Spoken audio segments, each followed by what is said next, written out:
September ತಿಂಗಳಲ್ಲಿ ಬುಧ ಆಗಿರ್ಬೋದು, ಶುಕ್ರ ಆಗಿರ್ಬೋದು, ರವಿ ಆಗಿರ್ಬೋದು, ಕುಜಗ್ರಹಗಳ ಸಂಚಾರ ಬದಲಾವಣೆಯಿಂದ ಕಟಕ ರಾಶಿಯವರಿಗೆ ಏನೇನೆಲ್ಲ ಬದಲಾವಣೆಗಳು, ಲಾಭಗಳೇನು, ನಷ್ಟಗಳೇನು ಅನ್ನೋದನ್ನ ನಾನು ವಿಡಿಯೋದಲ್ಲಿ ಪರಿಪೂರ್ಣವಾಗಿ ತಿಳಿಸ್ಕೊಡ್ತೀನಿ. ಅದಕ್ಕೂ ಮೊದಲು ನಮ್ಮ ಪೇಜ್ನ ಲೈಕ್ ಮಾಡಿ, ಫಾಲೋ ಮಾಡಿ, ಆದಷ್ಟು ಈ ವಿಡಿಯೋನ ಶೇರ್ ಮಾಡಿ.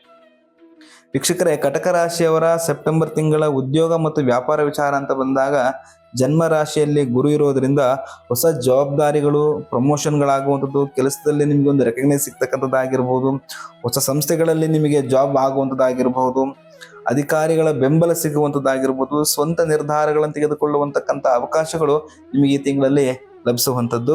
ಮತ್ತು 8ನೇ ಮನೆಯಲ್ಲಿ ರಾಹು ಇರೋದ್ರಿಂದ ಕೆಲಸದ ಜಾಗದಲ್ಲಿ ನಡೆಯುವಂತಕ್ಕಂಥ ಕೆಲವಷ್ಟು ಗುಪ್ತ ರಾಜಕೀಯಗಳು ಮತ್ತು ಗಾಸಿಪ್ಗಳಿಗೆ ನೀವು ಹೆಚ್ಚು ಗಮನ ಕೊಡದೇ ಇರೋದೇ ಬಹಳ ಒಳ್ಳೆಯದು. ಇನ್ನು ಗುರುಬಲದಿಂದ ನಿಮಗೆ ಹೊಸ ಗ್ರಾಹಕರಾಗಿರ್ಬೋದು, ಹೊಸ ಸಂಪರ್ಕಗಳಾಗುವಂಥದ್ದಾಗಿರ್ಬೋದು, ವ್ಯಾಪಾರ ವಿಸ್ತರಣೆ ಮಾಡುವಂತಕ್ಕಂಥ ಸಾಧ್ಯತೆಗಳು ನಿಮಗೆ ಈ ಒಂದು ತಿಂಗಳಲ್ಲಿ ಆಗುವಂಥದ್ದು.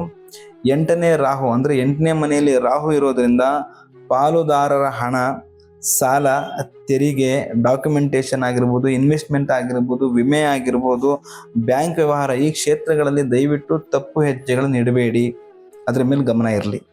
ಇನ್ನು ಹಣಕಾಸಿನ ವಿಚಾರ ಅಂತ ಬಂದಾಗ 8ನೇ ಮನೆಯಲ್ಲಿ ರಾಹು ಇರೋದ್ರಿಂದ ಹಠಾತ್ ಕೃಷಿ ಖರ್ಚುಗಳಾಗುವಂಥದ್ದು, ಸಾಲದ ಒತ್ತಡಗಳಾಗ್ತಕ್ಕಂಥದ್ದು, ಮಾರುಕಟ್ಟೆಯ ಬೆಲೆ ಬದಲಾವಣೆ ಆಗಬಹುದು, ಇದ್ರ ಮೇಲೆ ಸ್ವಲ್ಪ ಗಮನ ಇರಲಿ. ಹಣ ಬಂದರೂ ಯಾವುದಾದ್ರೂ ಒಂದು ಅನಿರೀಕ್ಷಿತ ಖರ್ಚುಗಳ ಮೇಲೆ ಅದು ಹೋಗುವಂಥದ್ದಾಗಿರುತ್ತೆ. ಷೇರು ಮಾರುಕಟ್ಟೆ ಆಗಿರ್ಬೋದು, ಹೊಸ ಇನ್ವೆಸ್ಟ್ಮೆಂಟ್ಗಳಾಗಿರ್ಬೋದು, ಅಥವಾ ಯಾರೋ ಮಾತನ್ನ ನಂಬಿ ಸಾಲವನ್ನು ಕೊಡುವುದು ಅಥವಾ ಹಣಕಾಸಿನ ವ್ಯವಹಾರಗಳನ್ನು ದಯವಿಟ್ಟು ಈ ಒಂದು ತಿಂಗಳು ನೀವು ಮಾಡ್ಲಿಕ್ಕೆ ಹೋಗಬೇಡಿ. ಈ ತಿಂಗಳಲ್ಲಿ ನೀವು ಮೇನ್ ಆಗಿ ಪಾಲಿಸಬೇಕಾಗಿರುತ್ತೆ ಏನಂತಂದ್ರೆ, ಒಂದು ಹಣದ ಉಳಿತಾಯ, ಸಾಲ ಕಡಿಮೆ ಮಾಡಬೇಕನ್ನೋದು, ಮತ್ತೆ ಅನಗತ್ಯ ಖರ್ಚುಗಳನ್ನ, ಅನಗತ್ಯ ವಸ್ತುಗಳನ್ನ ಖರೀದಿ ಮಾಡೋದನ್ನ ಸ್ವಲ್ಪ ಕಂಟ್ರೋಲ್ ಮಾಡ್ಬೇಕಾಗ್ತಕ್ಕಂಥದ್ದು. ಇನ್ನು ಆರೋಗ್ಯ ವಿಚಾರ ಅಂತ ಬಂದಾಗ ಹಿಂದಿನಿಂದ ಇದ್ದಂತ ಆರೋಗ್ಯ ಸಮಸ್ಯೆಗಳು ನಿಯಂತ್ರಣಕ್ಕೆ ಬರುವಂತಕ್ಕಂಥ ಸಂಭವ ಇರುತ್ತೆ. ಸೆಪ್ಟೆಂಬರ್ 18ರ ನಂತರ ಕುಜನ ಪ್ರವೇಶದಿಂದಾಗಿ ಕೋಪ, ದೇಹದ ಉಷ್ಣತೆ, ತಲೆನೋವು, ಅತಿಯಾದ ಒತ್ತಡ, ನಿದ್ರೆಯ ವ್ಯತ್ಯಾಸಗಳು, ಗಾಯಗಳ ಮೇಲೆ ಸ್ವಲ್ಪ ಎಚ್ಚರಿಕೆನ ನೀವು ವಹಿಸಬೇಕಾಗ್ತಕ್ಕಂಥದ್ದು. ಇನ್ನು ಶಿಕ್ಷಣ ಅಂತ ಬಂದಾಗ ಲಗ್ನ ಜನ್ಮರಾಶಿಯಲ್ಲಿ ಗುರು ಇರೋದ್ರಿಂದ ಜ್ಞಾನ, ಕಲಿಕೆ, ಅದ್ರ ಮೇಲೆ ಆಸಕ್ತಿ ಹೋಗ್ತಕ್ಕಂಥದ್ದಾಗಿರ್ಬೋದು, ಸರಿಯಾದ ಮಾರ್ಗದರ್ಶನ ಸಿಗುವಂಥದ್ದಾಗಿರ್ಬೋದು, ಇನ್ನು ಹೆಚ್ಚಿನ ಅವಕಾಶಗಳನ್ನು ನೀವು ಈ ಒಂದು ತಿಂಗಳಲ್ಲಿ ವಿದ್ಯೆ ವಿಚಾರದಲ್ಲಿ ಪಡಿತಾ ಹೋಗ್ತೀರಿ. 9ನೇ ಮನೆಯಲ್ಲಿ ಶನಿ ಇರೋದ್ರಿಂದ ಉನ್ನತ ಶಿಕ್ಷಣದಲ್ಲಿ ಪರಿಶ್ರಮ ನೀವು ಹೆಚ್ಚಿಗೆ ಮಾಡಿದಷ್ಟು ದೀರ್ಘಕಾಲದ ಫಲಗಳನ್ನು ನೀವು ಅನುಭವಿಸ್ತಾ ಹೋಗ್ತೀರಿ. ಇನ್ನು ವಿದೇಶಿ ಶಿಕ್ಷಣ ಆಗಿರ್ಬೋದು, ಈ ಕಾಂಪಿಟೇಟಿವ್ ಎಕ್ಸಾಮ್ಸ್, ಹೈಯರ್ ಎಜುಕೇಶನ್ಸ್ ಆಗಿರ್ಬೋದು, ಈ ಥರ ಏನಾರ ಪ್ರಯತ್ನಗಳನ್ನು ಮಾಡ್ತಿರೋರಿಗೆ ನಿಧಾನವಾಗಿ ಫಲ ಸಿಗುವಂಥದ್ದು ಮತ್ತು ದೀರ್ಘಕಾಲದ ಫಲದ ನಿರೀಕ್ಷಣೆ ನೀವು ಮಾಡಬಹುದು.